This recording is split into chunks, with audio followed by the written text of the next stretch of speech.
Yung totoong nagsusumikap, yung totoong napapagod, yung totoong nagtatrabaho, yun pa yung hindi nagagastosan yung sarili niya. Kailangan ng growth sa mundong to. Hindi magkakaroon ng growth kung may contentment. Kaya kahit ano pang sabihin nyo, nakailang pangako ka na, itong bag na to, pag nabili ko to, promise, hindi na ako. Oh, maging girlfriend ko lang to, magiging matino na ako. Relate.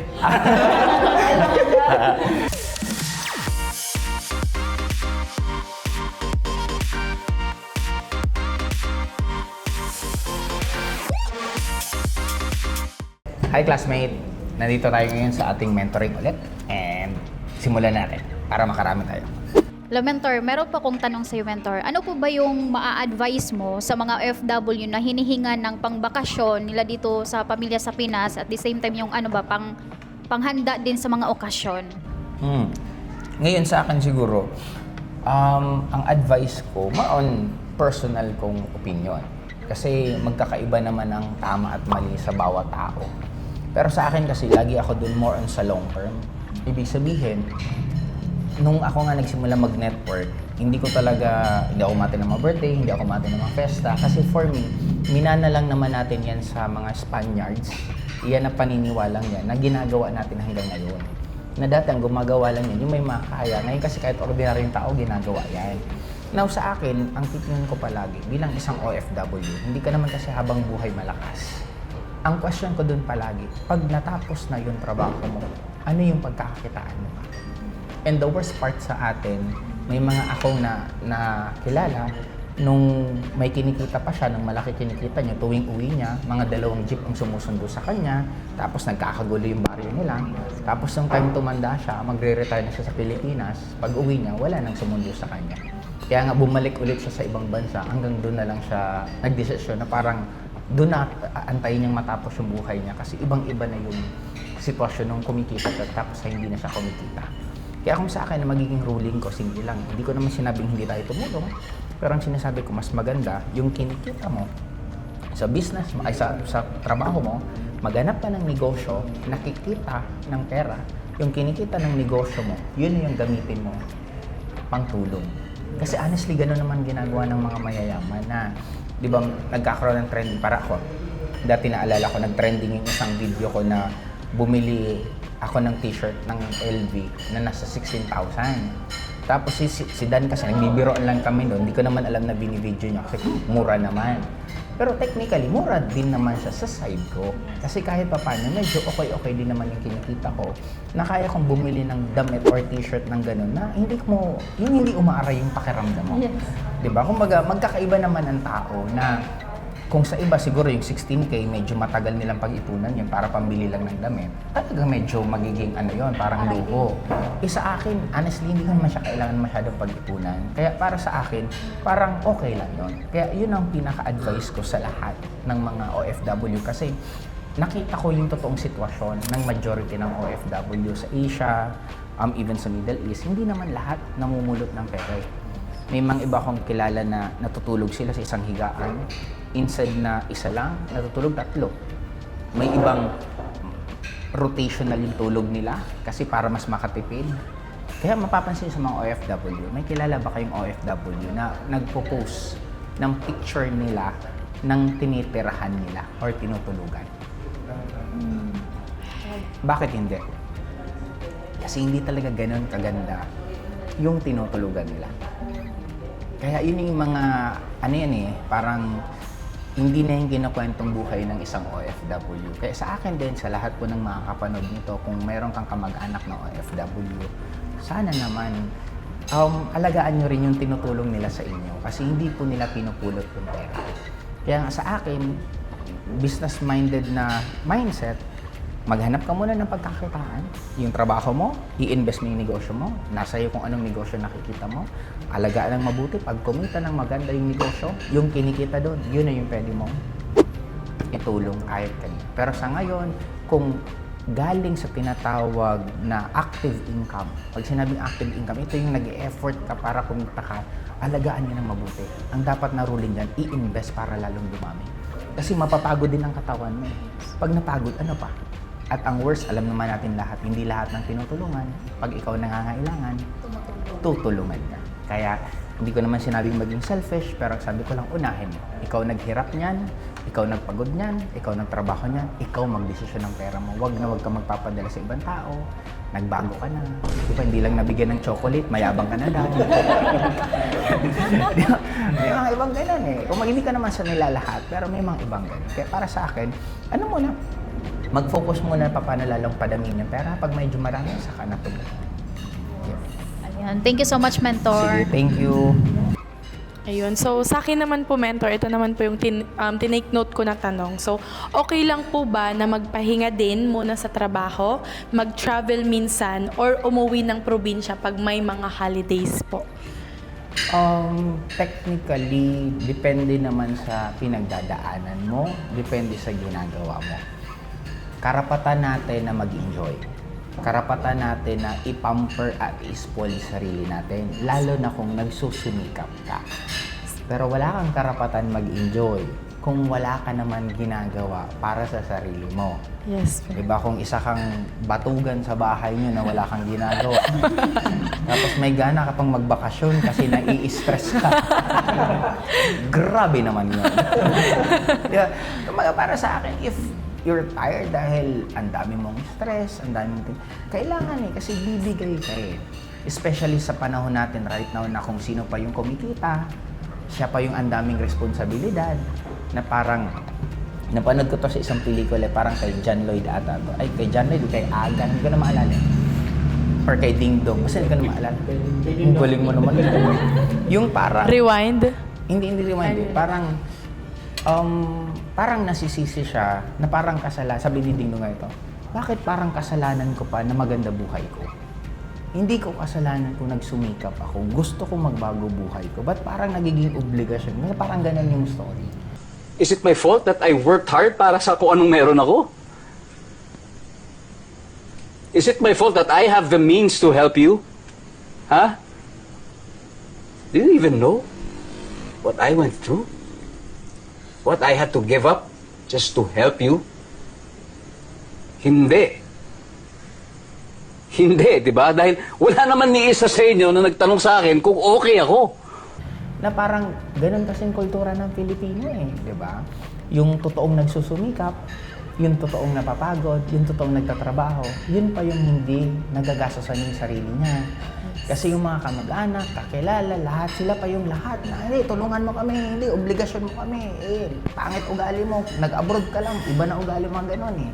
Kaya, kung meron, sabi nga, di ba, you need to be selfish for you to become selfless. Yes. And even ako, nung nag-start ako sa pag-network ko, honestly, pinaka-priority ko sarili ko.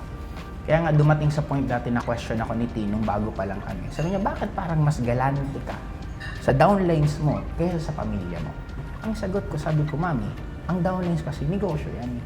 Hindi naman pwedeng titipirin ko yung negosyo ko. Yes, ma'am. Yung family ko, nakakapagbigay naman ako, pero hindi naman pwedeng ipapantay ko kasi magkaiba yun. Yes po. Kumbaga, hindi, sa atin, maraming ganun nagiging problema, especially sa mga first time mag-network, na yung family niyo hindi negosyante. Hindi nila ma-realize na iba ang pera sa negosyo, iba ang pera sa personal. At ang lagi mong ipaprioritize, negosyo. Ang lahat ng negosyante, pag kumita yan, i-invest niyan ulit pabalik sa negosyo nila. Pag kumita ulit yan, i-invest naman ulit hanggang mga 10th year na puro ganon. On the 10th year, dun pa lang sila nag-wawaldas. Yes. Hindi yan makita ng iba kasi akala nyo, bakit yung mayaman, inuuna yung pamilya nila. Hindi mo rin alam yung buong story. Malay mo yung generation pa ng lolo niya, ng lolo niya, doon na nakaipon. Kasi technically, may mga mayayaman na tubo pa lang ng pera nila sa bangko, kaya nang buhayin. Yes. Iba naman yung startup na business. Kaya nga magkaiba yung tinatawag na new money sa old money. Kaya may mga ibang tao na ako, even ako, new money ako na parang napaka-loud mo nung umpisa kasi dinaanan mo rin yung kinantsawan, dinaanan mo rin yung naapi, dinaanan mo magutom. Kaya minsan parang sobrang proud ka rin na i-post. Yes. Sobrang proud ka rin na hindi, ganito na-achieve ko kasi pinaghirapan mo yan eh. Kumbaga si Flo G nga nagsabi, di ba sabi ni Flo G, kung meron kang resulta, huwag kang mahiya i-post. Pinaghirapan mo yan. Diba? Kaya parang tayo biglang nagigilty free time minsan, guilt tripping tayo ng iba na, grabe naman, kumita lang, nagyayabang na. Yes. Yun ang mga sinasabi ng mga taong bitter. Pa-travel na daw. Wala pa silang achievement, kaya ang inaaway na lang yung mga tao Yes. na-achieve. Subukan mo yung tao may na-achieve at makakitang may na-achieve din, pinapalakpakan eh. Yes. Pero subukan mo yung walang narating at may nakitang may narating, dami sasabihin niya. Yes, Kaya ma'am. sa akin, as long as na meron kang ginawa para sa sarili mo, you deserve na mag-enjoy sa buhay na gusto. Yes. Thank you po, mentor. I Sige. deserve it. Wala pa mentor. Sa akin naman po, so personal tanong ko tapos in general lang po tapos sa mga manonood po to na video na to. Tuwing kailan po ba dapat mentor nagre-reward ang sarili? Ako, pinakasimple lang yan sa akin, laging may ruling. Para mas madaling computein. Kasi ang hirap ng i-compute ng effort, ang hirap. Lagi akong gusto ko ng kayang i-compute. Bilang engineering student, mas mahilig ako sa numbers. Kung magkano yung kinita mo, at least 10 or 20% doon, yun ang pang-reward mo sa sarili mo. Kaya ako dati, meron akong fixed na flow ng pera. May tinatawag tayong fixed expenses. Ang fixed expenses na to, ito yung kuryente, ito yung internet, ito yung bahay, pagkain, kung ano pa, nagagastos yan. Tapos sunod, meron na tinatawag na expansion. Itong expansion na to, ilalagay ko para sa ilalong ikakalaki ko ng negosyo. Kaya hindi to naiintindihan ng iba na minsan networker ka, bakit ang luluho mo, bakit ang gastos ka. Hindi nila maintindihan, growth kasi natin, expansion natin yun. Bumibili ka ng magandang cellphone kasi nga, mas gwapo ka naman pag medyo maganda yung cameraman lang. Diba? Other than ano. Kaya lang magkakaiba kasi, parang example, bakit ang may mga transpo, bili ng taxi? Diba? Kasi yan ang growth ng business nila, yun ang expansion. Tayo bilang network, ang expansion kasi natin is for makita ng ibang tao na may nangyayari sa atin. Maging presentable tayo pag nagpipresent. Kasi aminin natin, iba ang dating pag medyo presentable ka kaysa sa hindi. Kaya, meron akong budget fixed expenses, growth na expenses, tapos personal expenses. Ito naman personal expenses ko more on sa sarili ko. Dito na pwede kang mag-reward, nasa sayo kung anong gusto mo, pero more on improvement ng sarili ko. Yun naman ang personal expenses ko. Tapos may tinatawag pang guilt-free na expenses. Itong guilt-free, wala na tong computation. Bahala ka na. Doon mo na pwedeng ipasok sa reward. Example, sa 100%, may 10% kang reward sa sarili mo, yung guilt-free. Yung kahit anong gawin mo. Pumunta ka ng iba-ibang bansa. Kaya ako minsan, hindi ko naman pinopromote ang sugal, pero nagkakasino ako paminsan-minsan. Pero ang goal ko sa casino, matalo. Bakit matalo? Parang ganito yan, example. Kung ang goal ko matalo, pumunta ako ng casino, natalo ako, masaya ako, malungkot. Depende sa tao. Pero sa Hindi, pinakadulong, ako nga. masaya. Bakit? Kasi ang goal mo matalo. What if manalo ako? Mas lalong masaya. Diba? Di wala akong talo. Pupunta ko ng casino, 100% magiging masaya ako. Tama. Kasi wala yung pinagkaiba sa pumunta ka ng concert, nagbayad ka, nanood ka ng concert. Anong ibabalik? Masaya. Masaya. Gumastos ka. Yes. Isipin ko na nanood ako ng concert sa casino. Habang naglalaro ako, nanalo, natalo, masaya, kinakabahan, kahit anong mangyari, dulo, kasi nalibang ako. Kaya ganun lang din naman yun. Kaya may ganun akong competition lahat sa buhay ko. Parang dati nga ang guilt-free na budget ko sa sarili ko is 200K. Way back before the pandemic days. Tapos nung hindi ko siya nauubos, kasi ang daming downlines ko na gusto akong ilibre. Parang yun nga unfair ng buhay. Kung kailan ka kumita, saka mas maraming gustong manlibre sa'yo. Diba? Ang kulit ng buhay eh.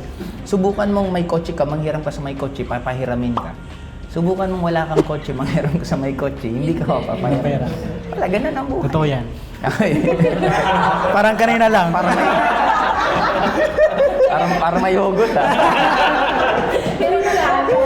pero gawin mo siya motivation. Kasi nangyari yan sa akin. Hindi ko lang banggitin. Nangihiram ako ng kotse, hindi ako pinahiram. Nasaktan ako. Pero sabi ko, lalo kong pagsusumikap. Nung ako na nagkakotse, yung tao nga, wala. Lalo ko pa rin nililibre, lalo kong inaanak. Kasi end of the day, thankful ako sa'yo. Sinaktan mo ako. Kung hindi mo ako sinaktan, hindi ako lalong nanggigil. Hindi ako may kotse ngayon. Kaya nagpapasalamat ako pati sa mga taong nanakit sa akin. Kasi what if hindi nila ako sinaktan? Di ba ka naging relax lang ako? Baka tuwing, okay lang, mahihiram. Hindi ako nagsumikap. Kaya thankful ako sa mga nanakit sa akin. Kasi yung nanakit sa akin, para totoo naman eh. kung sinong nanakit sa'yo, dun ka pinaka nanggigil. Dun ka lalong pinaka, kaya thankful ako dun sa ganun. Kaya balik tayo dun sa tanong mo, dulo, walang fixed na competition ng pera. Bahala ka kung ano ang trip mo, ano ang gusto mo. Pero end of the day, walang masamang mag-reward kasi trabaho mo yan na dapat rewardan mo sarili mo. Sige. Ito, mentor, follow-up question. Gaano ba kalaga na ma-experience ng, siyempre lahat tayo kumikita. Gaano kalaga na ma-experience ng tao magkaroon ng guilt-free sa lahat ng kumikita? Gaano kalaga ba? Hindi, kasi both yan eh. Kumikita ka kahit hindi. Kailangan mo maranasan kasi yung nagsisimula pa lang, paano ka manggigil umangat kung wala kang nararanasan na maganda? Kaya regardless kahit kumikita ka pa rin ng 1,000 sa isang buwan, yung 100 mo, i-guilt-free mo yan. Karapatan mo yung pinaghirapan mo yung 1,000 eh. Hindi yan kasi mas manggigigil. You need to reward yourself, regardless ano yung sitwasyon. Parang ako dati nung nagsisimula ako, pag galing ko Manila, pinakain ako ng mga upline ko. Pag uwi ko ng Bicol, papakainin ko ng upline ko. Turo-turo nga lang.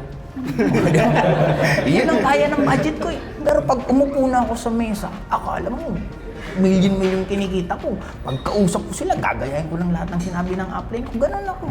Gagayahin ko lahat ng ginawa nila sa akin. Sa kakaya ng budget ko. O, susunod dyan, kasi ang tao, we are designed na walang contentment.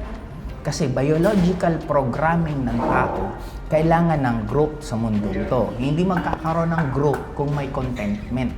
Kaya kahit ano pang sabihin nyo, nakailang pangako ka na, last na cellphone na lang to. Pag nakuha ko to, hindi na mag-upgrade. Sa babae, last na sapatos na lang to. Last na sandal. Diba, last na bag. Itong bag na to, pag nabili ko to, promise, hindi na ako. Diba, sa lalaki, maging girlfriend ko lang to, magiging matino na ako. Relate. Diba? Kasi we are designed that way. Biologically, we are designed that way. Kaya, ang importante doon, nakakatikim ka, kasi pag nakatikim ka, you will always ask for more. Kaya importante na nire-reward mo sarili mo. Doon ka mas ang sarap pala ng ganitong buhay, ang sarap pala ng ganitong buhay, gusto ko ng ganito. Ito, mentor, last follow-up. Para at least mas maintindihan nila, at ako din gusto ko maintindihan. Since advisable yung pagkaroon ng guilt-free, ngayon, mentor, magkano naman ang kinikita para, or may fix ba ang kinikita para magkaroon ka ng guilt-free? Or May fix hindi. Doon ka na mag-stay. Kung magkano ang kita mo, at least 10% doon, mag-guilt-free ka. sabihin, kahit magkano ang kinikita, basta may experience sabi na ko, even 1,000. Kahit 1,000 isang buwan, mag-guilt-free ka ng 100. Pero, idudugtong ko to. Hindi ka naman pwedeng mag-guilt-free kung may mga bayarin ka. yan yung mentor, parang doon, sample kulang yun, sahod, tapos Parang may fixed expenses. Ang pinaka-priority kasi fixed expenses bago ka dumating sa guilt-free. tama. May bayarin ka ng kuryente. Hindi, pang guilt-free ko to eh. Di ba? Kasi hindi naman pwedeng hindi ka na wala kang kuryente, hindi pwedeng wala kang titirahan. Kaya yung fix ang unahin bago mag-guilt-free. Yun na lang siguro para maging super So, bali ang advice mo, mentor, fix muna, tapos expansion, tapos yung sa guilt-free. Hindi naman kailangan sunod-sunod eh. Basta una, lahat ng expenses, ay lahat ng kita mo, ubusin mo na sa guilt-free.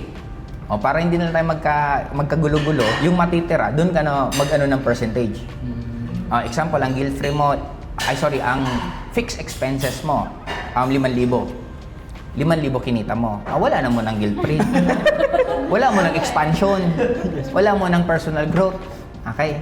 Kumita ka ng 10,000. Yung 5,000, doon ka na mag-compute ng pang expansion, pang personal, pang guilt-free. Kung may religion ka pa, gusto mo tithes, yun. Depende na yan sa'yo. Doon na lang, para baka kasi ma-misquote na naman, sabi daw, Yes, may sorry. inuna mo pa yung mga, kesa yung dapat mong bayarin di ba? Yun mo na, yung fix importante, dapat mabayaran mo yung gusto mo man o hindi. Parang sa business, ganun yun eh. Ang business, may tinatawag na fixed expenses. Rent, kuryente, BIR, tax, empleyado mo, lahat may fix. Lahat ng kita niyan, ang goal niyan, yung fix. Kasi pag hindi sinaldoan ng empleyado mo, aalis yan. Sino mag-aasikaso ng negosyo mo? Pag hindi ka nabayad sa kuryente, puputulan ka. Paano na kakain sa'yo? Yun. Kaya unahin mo na yung fix. Yung gastos na hindi mo pwedeng takbuhan. Thank you so much po, mentor. At least clear po sa amin lahat. Thank you so much po. At least guys, dito na muna kami at late na ako. May meeting pa po kami. Bye. Bye-bye.